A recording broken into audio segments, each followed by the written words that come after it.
Hey everybody, Economic Ninja here. We're going to be talking about real estate today. It's a beautiful day. I love my town. I really do. We're going to talk about real estate though. And this is an article out of The Hedge. I'm going to put it in a link below. We're going to go over a little bit and we're going to talk about it, okay? U.S. home prices, U.S. home price acceleration slowed very modestly in September. Now guys, if you remember, I've been talking about the decline in real estate since the third week of July. I said, this is it. This is the top. We're in California. Our economy usually leads the rest of the country, especially when it comes to real estate prices. And I called the top and we started seeing inventory explode in our area, days on market extended, but we also saw, the inventory exploding, we saw more home sales, but it was because, I was trying to explain this to people, it was because there's more homes offered, okay? So you still had that same pool of buyers, all right? The ones that are always there at the end of a real estate cycle. And now we have that coupled with institutional buyers, which we've never seen it on this scale. We saw it back in 2004, but never on this scale where institutions were so starved for yield because interest rates were so low this last couple of years.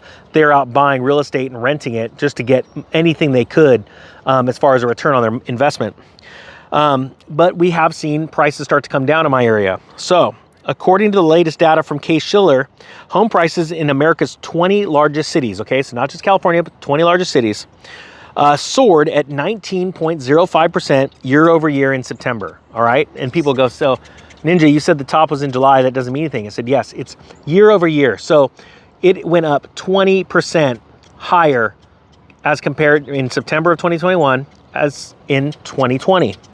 But that was from a positive 19.65% year over year in August.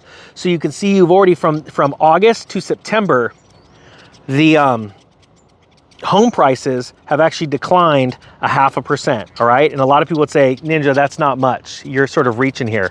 My point being is that it is actually a big deal and you're gonna start seeing it soon because that number is gonna get, lower and lower.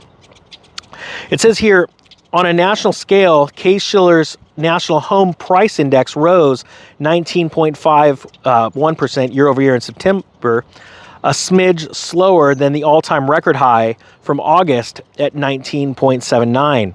So again, you had that, the home price index fell in comparison from August to September. So you're starting to see a decline. Now, normally we have a normal seasonality decline in going into September and into the holiday season because it's just a harder time to sell a home. People's, minds are not at, making money or selling in real estate markets. They're staying at home, getting ready for the holidays, spending time with family.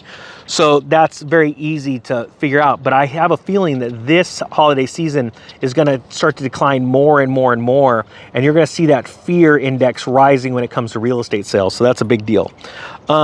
It also says, and this is a quote from Craig Lazara, and he states, if I had to choose only one word to describe September's 2021 housing price data, the word would be deceleration. And he works for an investment strategy at the S&P Dow indices. Deceleration, that is a great way of putting it. We were at, breakneck pace. Prices were skyrocketing. Days on market were getting so short.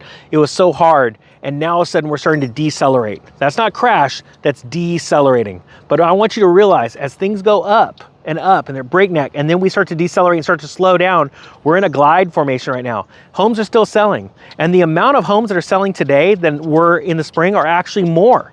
But I want you to realize it's because there's more homes on the market now than there were back in the spring, okay? There's still that pool of buyers. Interest rates are still low. Rents are rising, so it's still forcing some people from renting into home buyers. But it's starting to decelerate. So you're starting to see more homes on the market. The prices are leveling off. They're starting to dip. And in my area, we're seeing even the lowest priced homes, the condominiums, come down.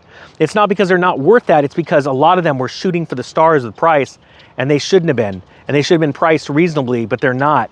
And so now you're starting to see this. And at the end of this deceleration in home sales, you're going to start to see that collapse. And then as that collapse starts, you see everyone seeing price reduced signs. When you drive down a street and all those, just like in 2005, all those homes were for sale. You could see just like on one cul-de-sac, 5 homes for sale. But then you see that price reduced tag. What happens is the consumer goes, whoa, hold the brakes. Why are we buying right now? Maybe we should wait a quarter. Maybe we should wait a half a year. Let's just sit back and watch this. That's when it becomes real fun and gets really exciting. And especially considering, guys, so I'm gonna close on this. In January, a lot of forbearance issues are gonna be coming to light, and they're gonna start liquidating these properties. People are gonna choose to put their home on the market because they wanna either get as whatever they can out of the property, you know, as far as equity, before they lose their house, and they don't want to lose their house to the bank and have their credit destroyed. So this might be an easy out for them. So I believe that you're going to see, starting January, foreclosures hitting the market at a pace like you haven't seen before. So this is going to be exciting.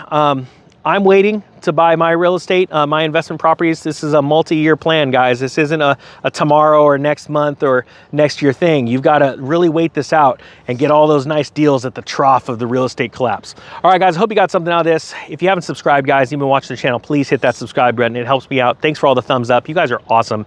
Ninja Nation is going to crush it on this next real estate cycle. With that being said, the Economic Ninja is out.